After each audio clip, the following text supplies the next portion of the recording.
Assalamualaikum warahmatullahi wabarakatuh. Bertemu lagi dengan Fian Channel.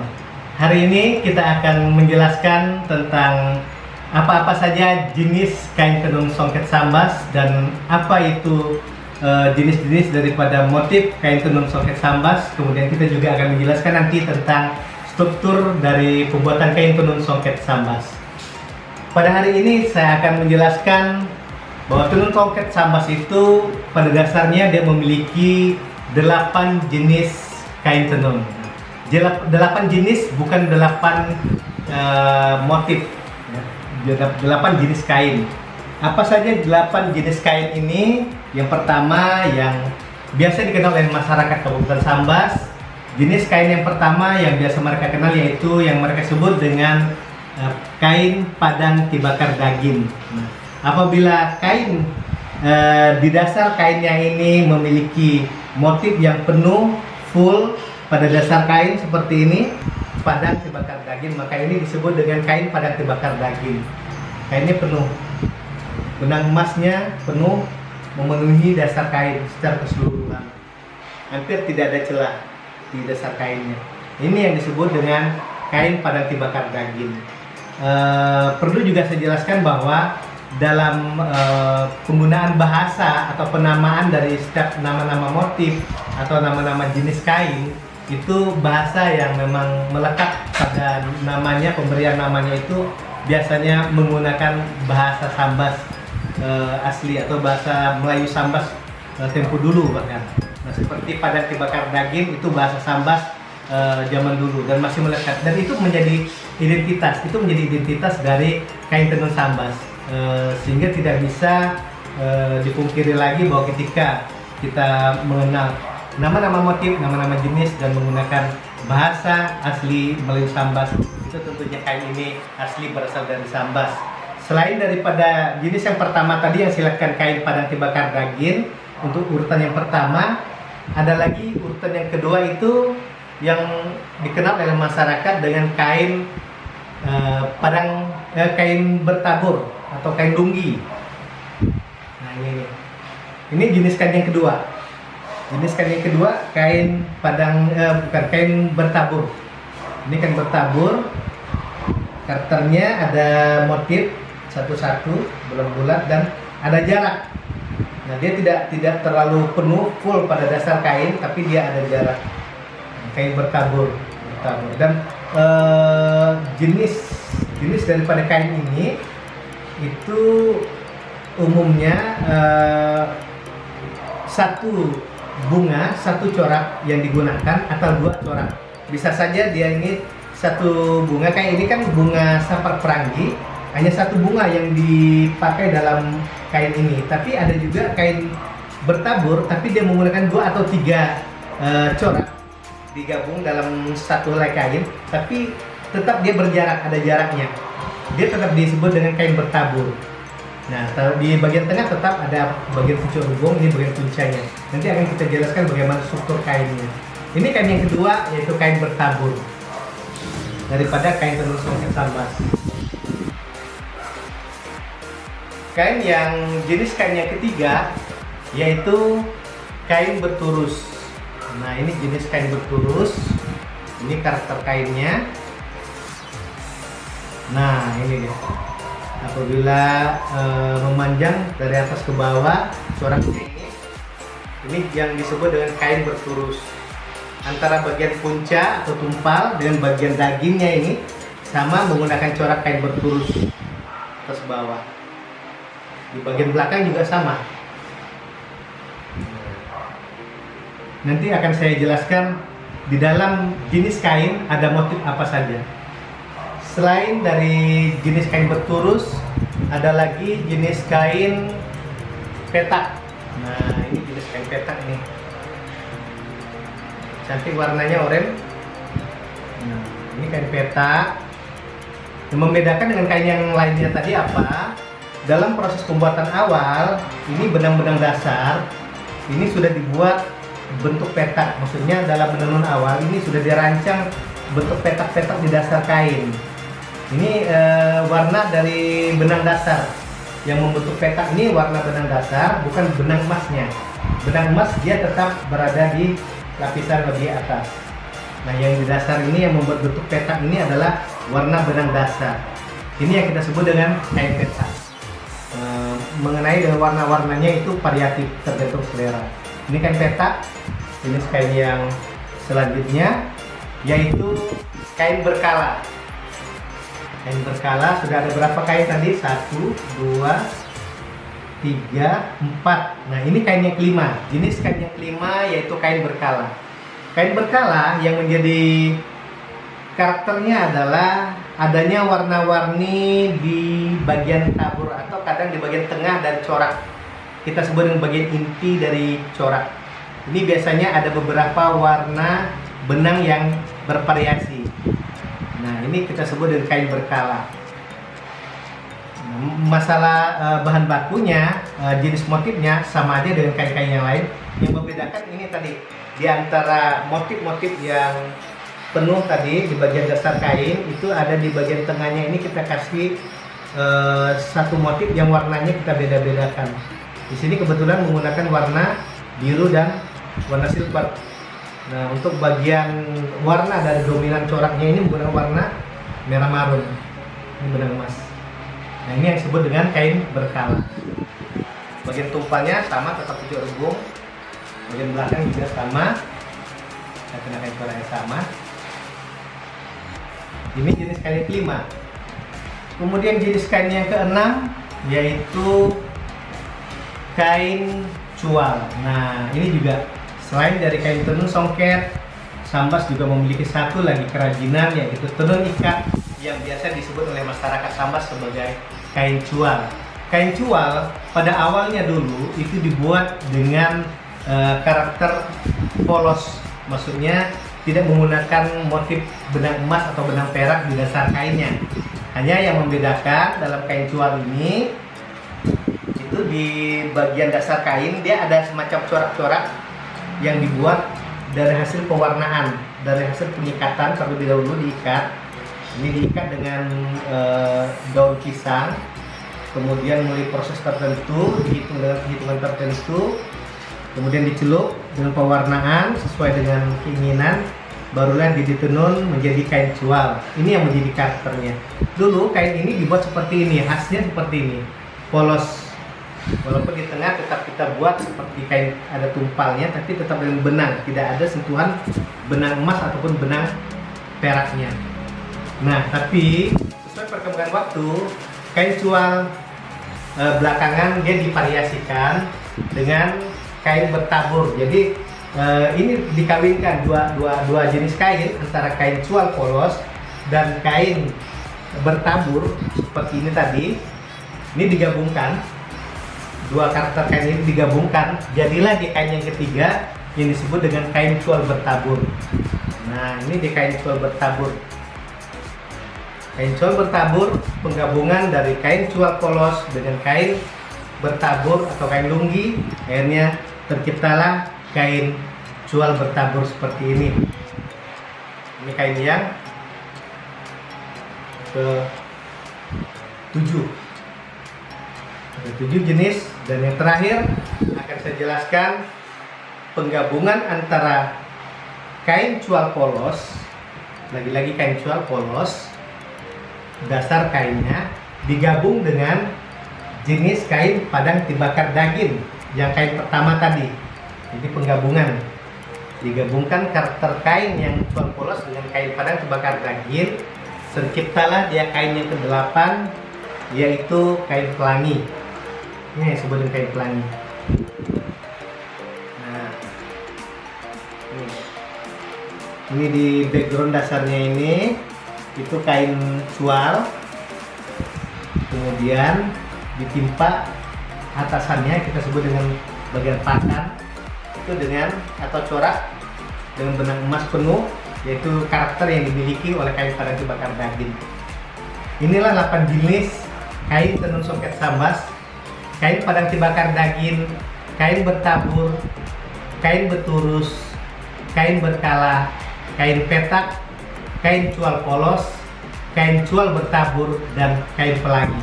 Sampai hari ini di dalam buku saya Profil Tenun Songket Sambas kita bisa kumpulkan ada 8 jenis kain tenun songket sambas.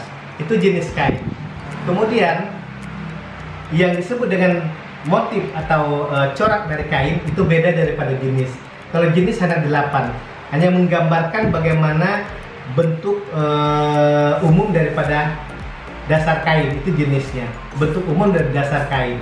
Tapi corak itu kumpulan dari motif-motif yang ada di dalam dasar kain itu per item.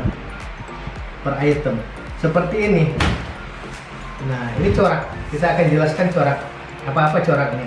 Di sini di dalam satu dasar kain yang tadi kita sebut dengan kain padan kebakar daging, karena dia benang emasnya penuh dalam satu dasar kain, dia memiliki beberapa corak di dalamnya, terbangun dari beberapa corak. Di antaranya seperti ini. Ini corak sapar perangi. Nah, ini corak sapar perangi. Kemudian yang seperti rantai ini kita sebut dengan motif sawah melaku.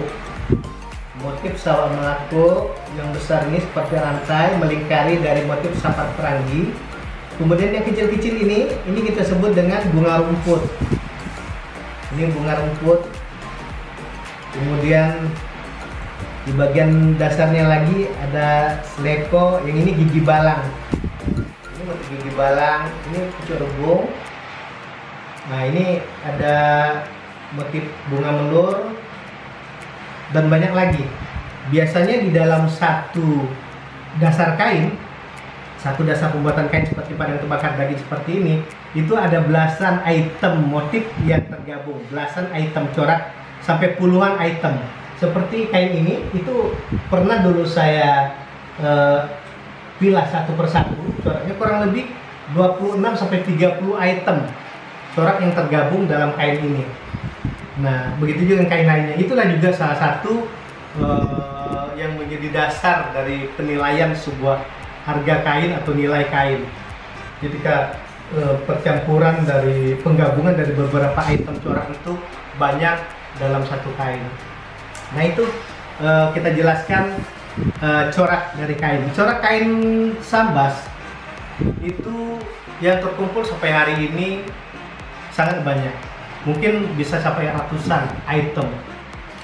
Dan beberapa kain tenun atau beberapa corak kain tenun songket sambas yang dibuat, yang diproduksi oleh perajin-perajin tenun songket sambas di Kalimantan Barat sampai hari ini, umumnya corak-corak itu diambil dari corak-corak lama yang sudah diciptakan oleh orang-orang tua kita zaman dulu. Kebetulan masih kita simpan master-masternya, kita turunkan ulang. Ada juga dengan cara kami mengkoleksi beberapa kain antik, kain yang umurnya udah ratusan tahun, kita turunkan lagi, kita buat turunannya lagi, atau kita buat baru lagi corak-coraknya ke kain yang baru. Itu cara kami untuk memproduksi kain tenun. Dan saya rasa sampai hari ini belum seluruhnya corak-corak kain tenun songket sambas yang ada kita koleksi itu belum semuanya kita ekspor, belum habis kita ekspor, karena begitu banyaknya kumpulan-kumpulan daripada item kain tenun songket sambas. Dan ini juga menjadi satu karakter dari kain tenun songket sambas itu, masyarakat sambas apabila dia memberikan corak dalam satu kain, khususnya untuk kain padan kebakar daging seperti ini, dia suka coraknya itu penuh, banyak jenis-jenis yang dimasukkan itu, itemnya banyak, tidak sedikit. Nah, ini yang menjadi ciri khas dari masyarakat sambas dalam membuat kain tenun songketnya. Yang ketiga, kita akan menjelaskan struktur pembuatan atau peletakan motif-motif yang ada pada kain tenun songket sambas. Pada zaman dahulu, perajin tenun songket sambas dia tidak sembarangan dalam peletakan corak-corak atau motif-motif pada kain tenun songket sambas. Ada bagian-bagian tertentu yang khusus diletakkan corak-corak kain tenun songket sambas pada masa itu.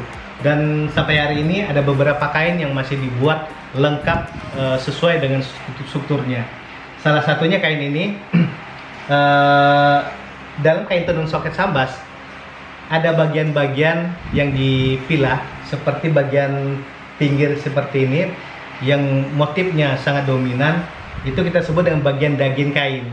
Ini bagian daging kain daripada kain tenun songket sambas. setelah pembuatan bagian daging kain, kita buat dari bagian tepi sini ditenun, makin ke dalam dia akan membuat masuk di bagian hitam pertama, itu membuat bagian yang kita sebut dengan seleko. Nah, tujuan daripada pembuatan bagian-bagian dari motif ini, itu tujuannya adalah untuk saling memperindah daripada kain tenun yang dihasilkan. Ia berfungsi juga untuk memberikan batasan-batasan bagian-bagian mana kita memasuk dari bagian kain ini. Seperti ini bagian daging, ini bagian daging kain, kita menggunakan corak yang sama. Semua coraknya sarung mawar. Setelah corak sarung mawar dibuat di semua bagian daging kain, berikutnya corak masuk ke bagian punca yang bagian hitam ini. Bagian hitam ini semuanya kita sebut bagian punca kain atau tumpal kain. Nah, di dalam tumpal kain ini itu terdiri dari corak pertama kali kita buat dari tepi ini. Setelah daging kain ini masuk ke bagian yang kita sebut dengan seleko. Ini corak seleko. Setelah corak seleko ini masuk ke bagian dalamnya lagi. Ini kita sebut dengan gigi balang. Ini ya, dari atas sampai ke bawah ini berderet seperti dua garis kecil. Ini gigi balang, dan dari zaman dulu ini sebutannya gigi balang dan bentuknya sama seperti ini, tidak pernah berubah. Ini gigi balang. Kemudian setelah gigi balang ini diisi lagi dengan yang kita sebut dengan papan perapik. Ini papan perapik dari corak. Setelah papan perapik dibuat, masuk ke bagian tengahnya lagi. Ini seperti kelopak mawar, karena konsep daripada kain ini adalah konsep mawar. Dagingnya sarung mawar, maka bagian papan puncanya ini kita gunakan juga corak mawar. Nah, ini masuk kepada papan mawar, papan punca mawar. Setelah itu papan punca masuk lagi kepada papan perapik. Ini ditutup lagi dengan papan perapik, baru ditutup terakhir dengan gigi balang. Kita balas, dibalikkan. Setelah awalnya tadi gigi balang, di sini terakhir ditutup lagi dengan gigi balang. Dan barulah masuk dia ke bagian yang utama dari punca kain. Bagian utamanya biasanya diisi dengan corak pucuk rebung. Nah, pucuk rebung ini bentuknya selalu kerucut seperti ini, tapi isi dalamnya itu macam-macam. Ada yang berbentuk mawar, memang untuk lebih detail ya bisa ngelihatnya. Itu berbentuk mawar, ada yang berbentuk pucuk rebung duri, ada berbentuk tingkatan, ya, struktur tingkatan bangunan, dan berbagai macam lagi. Nah, di dalam lagi daripada pucuk rebung ini, biar dia tidak kosong bagian tengahnya, ini kita isi dengan jenis-jenis tabur. Jenis tabur. Ini macam-macam tabur ada di sini. Ada bunga ketunjung, ada tabur mata ayam, ada bunga rumput, ada motif es, dan lain sebagainya. Sehingga ketika ini digabungkan, dipadukan secara keseluruhan, ini akan timbul satu kesatuan yang indah dalam punca kain. Nah, begitu juga berikutnya. Di bagian depannya lagi itu kita isi dengan corak yang sama. Gigi balang, papan perapik, papan punce, ditutup lagi dengan papan perapik, kemudian gigi balang, barulah dia masuk lagi ke seleko dan bagian daging kain. Di bagian bawah dari punca kain, dari tumpal kain sambas ini ada namanya sunting mambang. Ini dibatasi dengan garis bawah masih dalam wilayah punca kain bagian hitamnya, tapi di sini dikasih list benang emas ini bergaris, dan di sini ada motif. Nah, sebelum dia masuk ke bagian merah ini, bagian merah ini bagian papan bawah, dan ini yang hitam bagian puncanya. Di tengah-tengahnya ini ada satu sisi corak ini kita sebut dengan sunting mambang, dan ini yang sekarang sudah jarang dibuat. Nah, barulah di bagian bawah sekali yang warna merah ini bagian papan bawah, dan di atas juga ada papan atas warna merah juga kita samakan. Nah, khusus untuk kain ini sedikit eksklusif, itu diberikannya bagian pucuk rebung di bagian kaki. Sangat jarang di kain-kain yang lain itu pada bagian kaki kain, bagian bawah kain ini diberikan pucuk rebung. Biasa pucuk rebung hanya ditempatkan di bagian tengah kain, bagian puncak kain. Tapi khusus buat kain ini, itu pucuk rebung diletakkan di bagian kaki, di bagian bawah. Tapi di bagian atas tidak ada. Nah, khusus untuk kain ini, untuk pemakaiannya jangan sampai kebalik. Kalau pucuk rebungnya ini harus diletakkan di bagian kaki, di bagian bawah. Yang di atas tidak ada pucuk rebung kaki, itu diletakkan di bagian atas. Nah, ini salah satu dari struktur kain tenun songket sambas yang lengkap dibuat dan satu-satunya yang masih ada hari ini, karena banyak kain-kain songket yang lainnya itu tidak dibuat sesuai dengan struktur yang ada seperti hari ini. Mudah-mudahan kedepannya corak seperti ini itu tidak pernah dihilangkan atau ditinggalkan, akan tetap terlestarikan tentunya. Itu saja mungkin penjelasan saya dari 3 macam tadi, yaitu jenis kain tenun songket sambas, corak-corak kain tenun songket sambas, dan struktur pembuatan kain tenun songket sambas.